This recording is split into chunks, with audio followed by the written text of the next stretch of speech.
This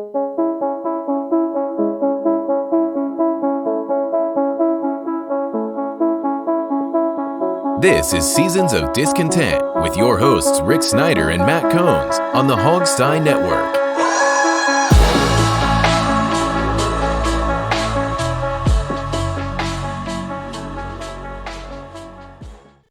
Welcome to Seasons of Discontent, Season 9, Episode 1, brought to you by Rick Snyder's Washington on YouTube. I'm Rick Snyder. I'm Matt. And we're back discussing all things Washington sports and life, especially Commanders, as part of Rick Snyder's Washington on YouTube. So please like, share, subscribe, comment, and even hit that thanks button. That makes the algorithm happy. All right. So Matt and I are back. Hey, Rick, anything new happened when we were gone? What does that say? Bye, Dan? Yeah. Hey, something for that. Yeah, there it is. I got mine in the fridge. Yeah, there you go. You haven't drank it yet? No, I'm saving it for the first game against the Cardinals. Oh, well, it's kind of bitter. I'll say that about it. Well, it's an IPA. Yeah, it's like 23 years of bitterness, so it does have a little bit, but whatever. So the teams made their 53 roster today. Ron Rivera said might be tweaking it a little bit so I could fall on or off the schedule roster, and they did the 25-25-3 split. They only did 9 offensive linemen, so they could give the defensive line an extra guy because they've got 5 defensive ends that are not under contract next year. So they decided they better keep their 2 rookies in the fold and teach them, because you're going to lose at least 2 guys out of that 5. Yeah, we saw it last year. I mean, Mathis didn't even make it out of the first game before he was hurt. I mean, that's your second-round draft pick. So, yeah, I mean, it's smart, I guess. But, you know, looking at a lot of the teams around the league, there were some pretty decent names that were cut at positions that the Commanders are thin, most notably linebacker. I could see a tweak there. I still think David Mayo is a fringe linebacker on this team. You know, we already saw a guy like Eifert or Ilo or whatever. I can't even remember the guy's name. Milo Eifler. Yeah, Milo Eifler. He got cut. You know, he was kind of a fringe linebacker. You know, they upgraded a little bit over the offseason at linebacker, but that guy's just going to be a tackling machine. You know, you still have to have linebackers that can rush the passer, and I think there may be 1 or 2 guys that'll fall off of another team's roster that could fit right in here. I mean, they used to have 6 linebackers, and now they have 4. Mm-hmm. And, you know, you're only a play away from your depth problem. So I would think maybe 1 more. Jamin Davis has to meet the judge in a couple of days. You know, he got caught doing 114 and a 45, and he was found guilty. That's all been decided. And then that 2 weeks ago, the judge said, bring the deal from the prosecuting attorney. And they said, well, have him serve 8 days because he was sentenced to 30. DA said, we'll go with 8 days. Judge said, nah, he wants more. Yeah. So I'd look in 2 weeks, I think, is probably. Can they postpone that till after the season? Probably. But if this judge is such a hard case already, maybe not. And you know, it's funny that guys, honestly, athletes in this town need to learn. I mean, between Jason Worth when he first got here, I mean, and unfortunately with the DeShazer Everett thing, you know, these guys got to learn. I mean, Fairfax County and Virginia in general does not mess around, especially when it comes to speeding. You know, even Sean Taylor got busted with it, you know, before his passing.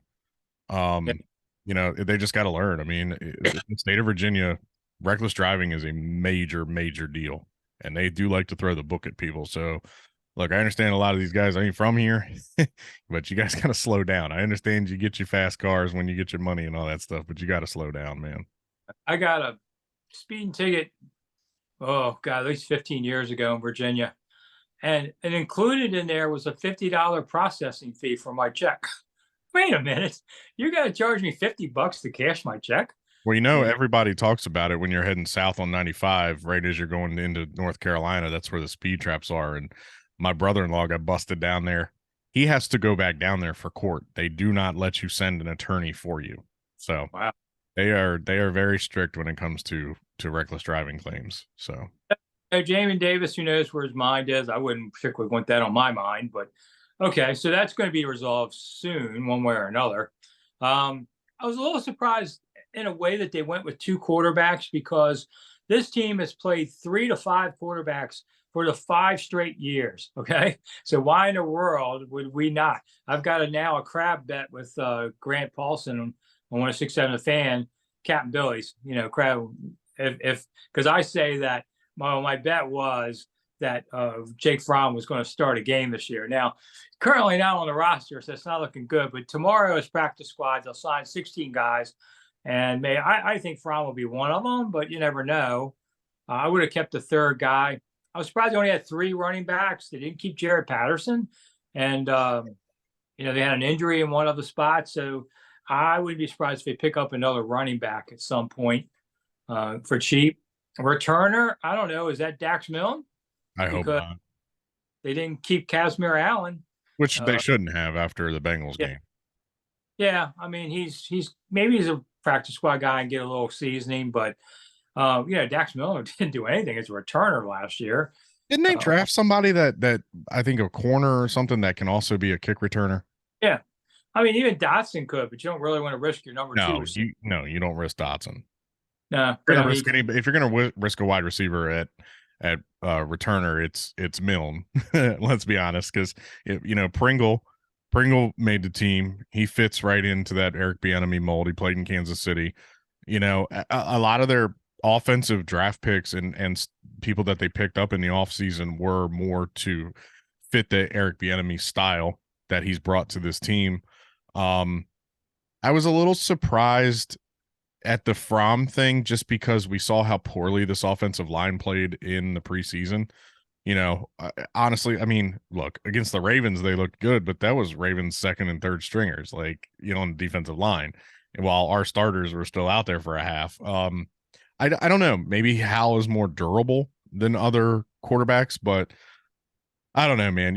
I feel like nowadays you have to carry three quarterbacks, and Fromm played pretty well in the last couple games. So, I mean, do you risk stashing him on your practice squad and then week 1 somebody goes down and they scoop him out off of your practice squad? I mean, I don't know. I mean, Josh Johnson is signed, Rick. We can't sign him again. Yeah, I watched him with the Ravens and I thought, God bless this guy. Yeah. He has been in a dream for like 20 years and he's still around. Yeah. And he played well that game. I mean, he's gotten better as he's gotten older. Yeah. God, he was a play away from making the Super Bowl last year. Mm-hmm. I mean, this dude's Forrest Gump, going to the moon. Mm-hmm. Crazy stuff. So I just think it's a little dangerous to do this. And then, if you have to get an emergency quarterback, you don't know your EB system. Mm-hmm. This guy does. I mean, they may get him back on practice squad and keep him, but and if I don't hear any more Jake from State Farm anymore, I'll be happy with that joke gone. But he played well. He did 2 comeback wins in the preseason. Another one of those legends. I think if you had to play him in a regular season, he'd be okay. He wouldn't win, he wouldn't lose, but he wouldn't screw it up. We've had much worse quarterbacks than Jake Fromm in the regular season.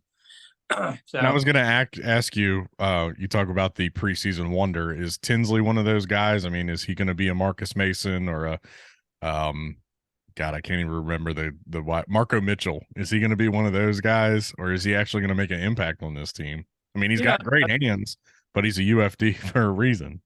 But the problem is, how are you going to get catches for him? I mean, oh my God, I know.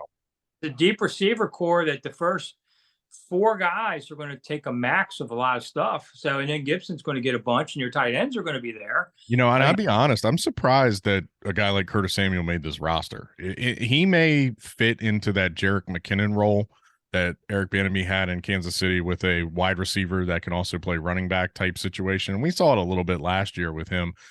He's not very durable, I don't think, in that role, but that could be his role on this team. That Deebo Samuel type. I like him fine. And it's his last year of his contract. So, yeah, because, I mean, look, Terry's obviously locked in. He's your number 1 wide receiver. He's going to be hampered probably for the first couple weeks with the toe. Josh Dotson. Dotson is, that kid's going to make leaps and bounds this year. I think he's going to be a very good wide receiver this year, I think. And let's not forget the dynamic that Howell and De'Ami Brown have from college. I mean, those two guys know each other very well, and I think that we'll see Howell at the end of a game, if they need a play, I could see him going to a De'Ami Brown for that because he knows where he's going to be. Tinsley's going to have trouble. He and Pringle getting on the field, but I think they're better than your average back of the room receivers. Mm-hmm. So the offensive line, I still don't know who guard is. It looks like Sadiq Charles, and then if it is, well, for how long we'll see because he never stays healthy on there. But I thought the line was okay. I like Gates. I think he's got some dog in him. Oh, Gates is a caveman. Yeah, Trent Scott, that would surprise me a little. Ricky Stromberg, weirdest thing last week is out of nowhere, Rivera talks about Ricky Stromberg and how he has versatility at two positions. And nobody asked this question, and yet it just came out, and I thought, okay, well, I knew he was making the team, but now he's the second center, and he could be a guard, and that's how you cheated a space on the with 9 linemen instead of 10. Well, yeah, because they let Tyler Larson go, but I think they're bringing him back for practice squad. The rumor is. Yeah, talking about it. They have a 16-man practice squad now, and can be anybody. So I'm just thinking the sheer number. They used to have 45 guys on a team, 45 guys.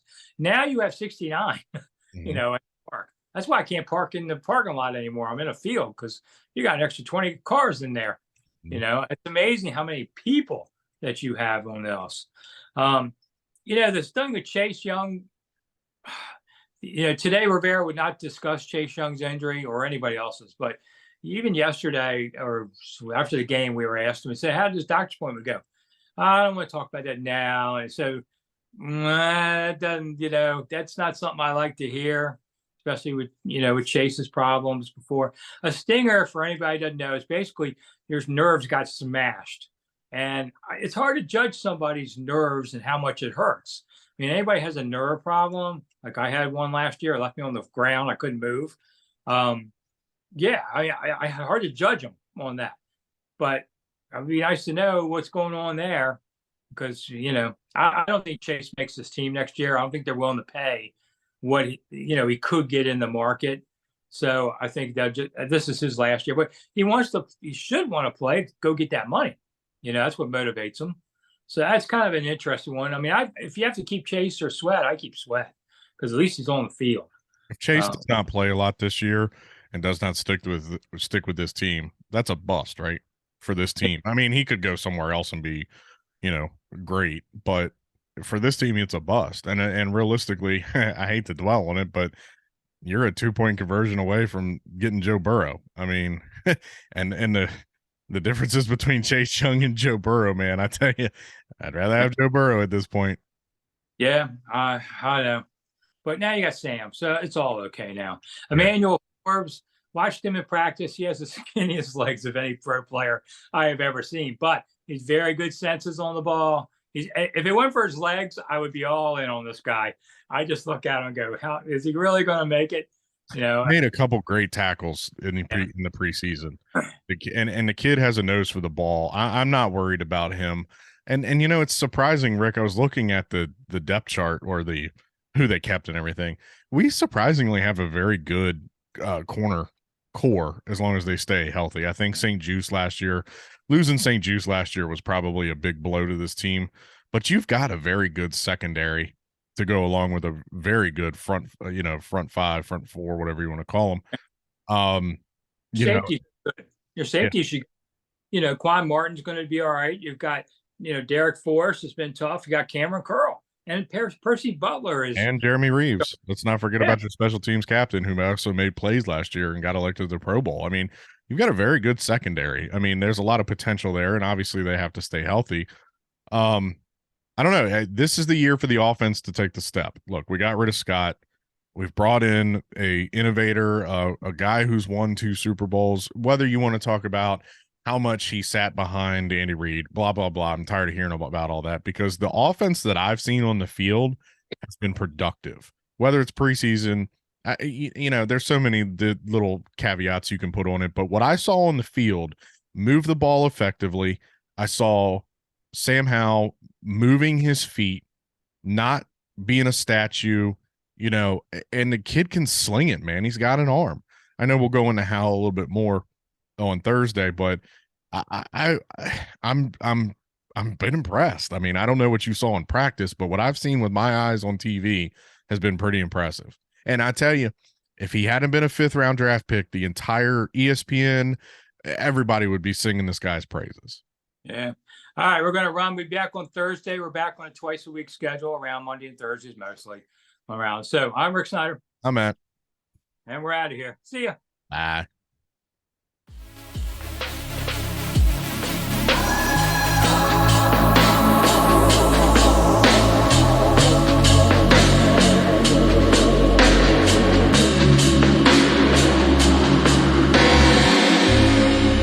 Thanks for listening to Seasons of Discontent on the Hogstye Network.